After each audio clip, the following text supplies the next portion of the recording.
You know that moment when your mind won't stop. You're lying in bed at night, exhausted, yet your thoughts keep circling. What you should have said, what you should have done, what might happen tomorrow, what you can't control but desperately want to, and the more you try to silence it, the louder it gets. That is the prison most of us live in daily, the endless noise of our own untrained mind. But the Stoics believed something different. They believed peace isn't found by eliminating problems, but by changing the way we meet them. They believed that even in chaos, there is a stillness available, if we train ourselves to live differently.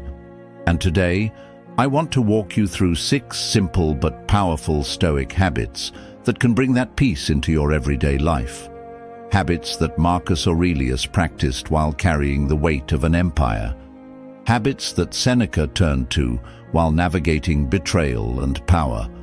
Habits that Epictetus taught even as he lived most of his life in chains. The first habit is morning reflection. Most of us wake up and fall instantly into the current of the world. Emails, messages, the rush of the day. But Marcus Aurelius began each morning with a grounding reminder. When you wake up in the morning, tell yourself, "Today, the people I deal with will be meddling, ungrateful, arrogant, dishonest, jealous, and surly." He wasn't being pessimistic. He was being prepared.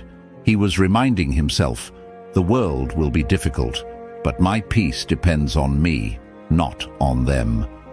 You can practice this by taking just 2 minutes in the morning. Sit quietly, breathe, and remind yourself, I will meet resistance today. I will meet difficulty, but I will also meet the chance to remain steady, calm, and free. That framing changes everything. The second habit is evening journaling. The Stoics saw the end of the day not as a collapse into distraction, but as a moment of accountability. Seneca wrote about reviewing the day, not with harshness, but with honesty. Ask yourself, where did I live according to my values today? Where did I fail? And what can I do better tomorrow? This isn't about perfection, it's about alignment. If you practice this nightly, you stop carrying the weight of unspoken regrets into tomorrow. You clear the slate, so peace has room to grow. The third habit is practicing voluntary discomfort. In a world that worships comfort, this may sound strange, but Epictetus reminded his students, if you only train in ease, you'll collapse under pressure. So, the Stoics would sometimes fast, or sleep on the floor, or walk in the cold without complaint, not because they loved suffering, but because they wanted to be free from its power. Try this in small ways. Skip the luxury once in a while. Take a cold shower. Walk instead of driving. Remind yourself, I can endure this. I don't need everything to be soft for me to be strong. That builds a peace no comfort can give. The fourth habit is reframing what you cannot control.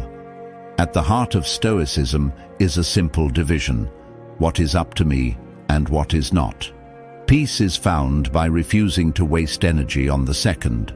Marcus Aurelius wrote, "You have power over your mind, not outside events." Realize this, and you will find strength. When something frustrates you, a delayed flight, a harsh word, a betrayal, pause and ask, is this within my control? If not, then it is simply material for practice. It is the training ground for your composure.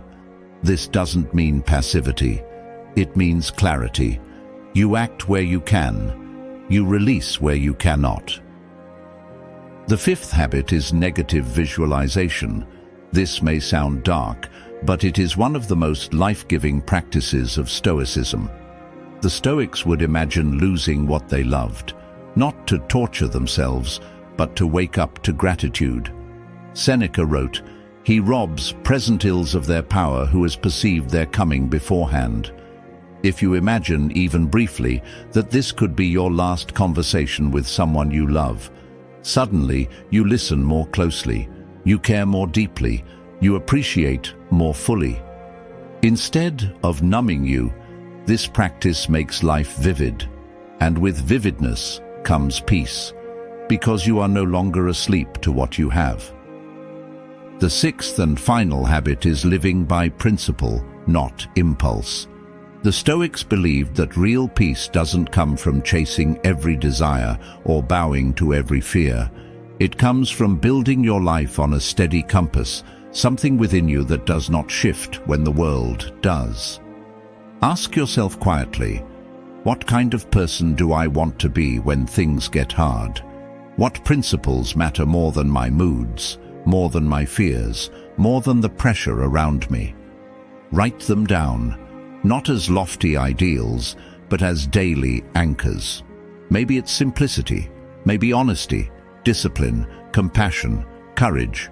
Whatever they are, let them become the foundation you return to when the storm rises. Because here's the truth, impulses are loud but fleeting. Principles are quiet but enduring. When you live by impulse, you're carried like a leaf in the wind, restless, reactive, never at peace. When you live by principle, you may bend, but you will not break. You will remain aligned, and alignment breeds peace. These 6 habits are not distant philosophies. They are not abstract ideas meant only for scholars or emperors. They are practical tools, simple, human, and ready to be lived. Wake with reflection, so the day does not catch you unguarded. Close the night with journaling, so regret does not follow you into tomorrow. Train yourself with voluntary discomfort, so life's hardships do not break you. Release what you cannot control, so your energy is not wasted on shadows. See life's fragility through negative visualization, so you no longer sleepwalk through what you have. And live by principles, so when the storm rises, you are not blown from yourself. If you weave these into your days, even gently, peace will stop feeling like a distant hope and start becoming a lived reality.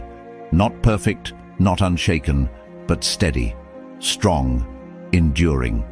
So tonight, before you scroll into distraction or numb yourself with noise, pause. Take a single breath. Ask yourself, which of these 6 will I practice tomorrow? Not all of them, just one. And let that one habit become the stone on which you begin building your inner fortress. Because peace is not something the world can hand you.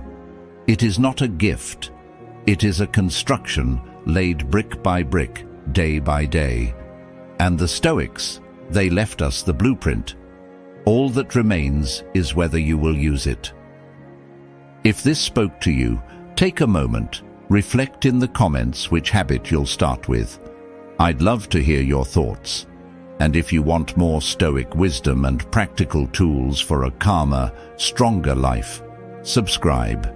This is only the beginning.